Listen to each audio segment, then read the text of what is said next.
Alhamdulillah, wassalatu wassalamu ala Rasulullah, assalamu alaikum. Is this the now they fight you stage? As the saying goes, first they ignore you, then they laugh at you, then they fight you. The past week we've seen a few unpleasant news, starting with the Biden administration proposing 44% capital gains tax and a 25% unrealized tax. Though this may seem like a bluff, though this may seem like it's only attacking the super rich, this is just a start and a way to put fear into us.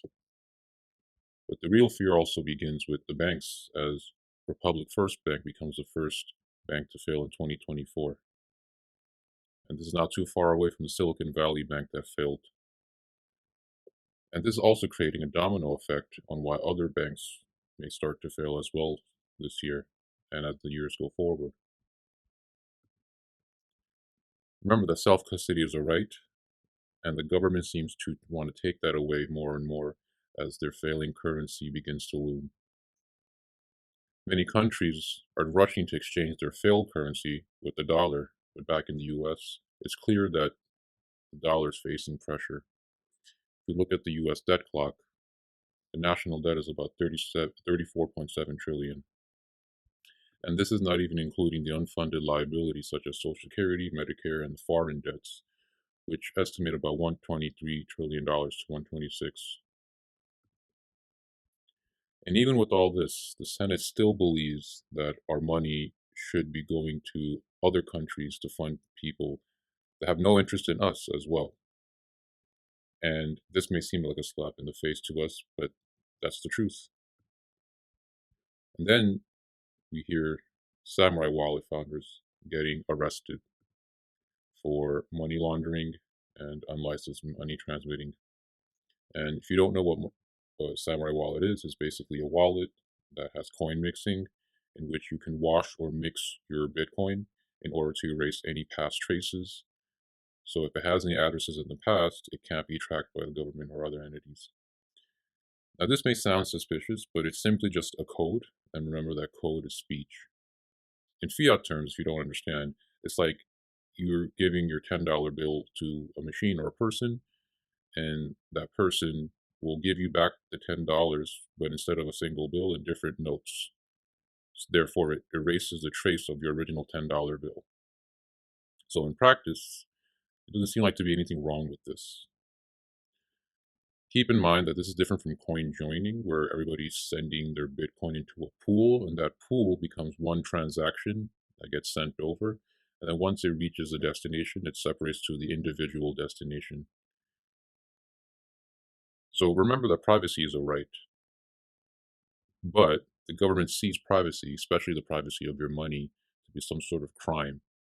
And this is absolutely corrupt, especially in basic Islamic law. But if you also think about it, complacency is a curse as well. We have to learn to be humble, as our Prophet ﷺ said, would remind his companions about it. And that's what happened with Samurai Wallet, as they begin to get a little bit too confident. This was a tweet welcoming Russian oligarchs, and you can already understand the relationship between Russia and the U.S. Basically welcoming them openly out in the public to use Samurai Wallet, and you can see that this is from the Justice Department.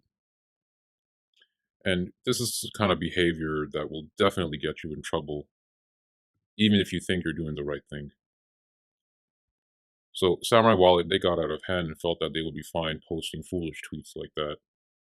The company didn't break any laws completely outright, but they were relying on technical terms to save them. But the main thing is, bottom line, anything can be twisted as a crime to the government, especially if it deals with privatizing money. Because when you attack the currency, you are attacking their most vulnerable point. Never think, as long as I follow the rules and not break them, I should be fine. You could try telling that to the Japanese Americans during World War II, or many of the Muslim Americans after 9/11, or the ISIS attacks and other terror attacks across the world. And these are just two examples. Unfortunately, many still believe that if they're just fine, law-abiding citizens, that they should be fine. Remember that in a secular government, anything is bound to change. Who you voted for can be a crime later. What you tweeted before can be a crime later. What you purchased can be a crime later. Anything now can be a crime later. May Allah protect us. And this is why you have other parties, other wallets taking action before they get into any of this. We have Phoenix and Wasabi wallet, which were wallets that I used, no longer being used in the US. You have even older stories of Wallet Satoshi back in 2023 leaving. And similar to what happened to Samurai Wallet, you have Tornado Cash, which is for Ethereum mainly, getting shut down for something very similar. And because they don't want to face these dangers of changing laws that will attack hot wallets, cold wallets, and basically the right to self-sovereignty, they just wanted to leave. They left. And these headlines are what you're not going to find in the mainstream media because they're too busy getting you distracted with other news that are not so important or directly tied to you. So at this point, it should be clear that these attacks are now becoming apparent. We're at the they fight you stage. Self-custody is already a threat, as we saw a while ago in Europe, as the crypto wallets are illegal there. It's about time to think about the future. It wouldn't be surprising to me that running your own node would be a crime, that even having hardware wallets be shipped to your country would also be a crime. And it also shouldn't be surprising that US authorities begin to go after hot wallets, as they are mainly apps on app stores, that they force Apple and Google to take them off. So you should take custody of your assets, which at this point can only be in Bitcoin. It's the only asset that you can take full control over, that you have 100% responsibility for. If you're thinking of getting a hardware wallet, make sure that it's open source. Avoid Ledger, which is closed source, first of all, and already had a bad rap. Avoid Trezor, as they work with Wasabi Wallet, which is linked to chain allowances, which is basically just censorship. Write down your 12 to 24 word seed phrase, best on a steel surface, because paper can get burned, they can get torn, they can get soaked. And memorize your 12 to 24 seed phrase. The entirety of the Quran has been memorized for centuries by millions of people. If you can memorize a surah, which is just a chapter in the Quran, it should not be difficult for you to memorize 12 to 24 words in a certain order.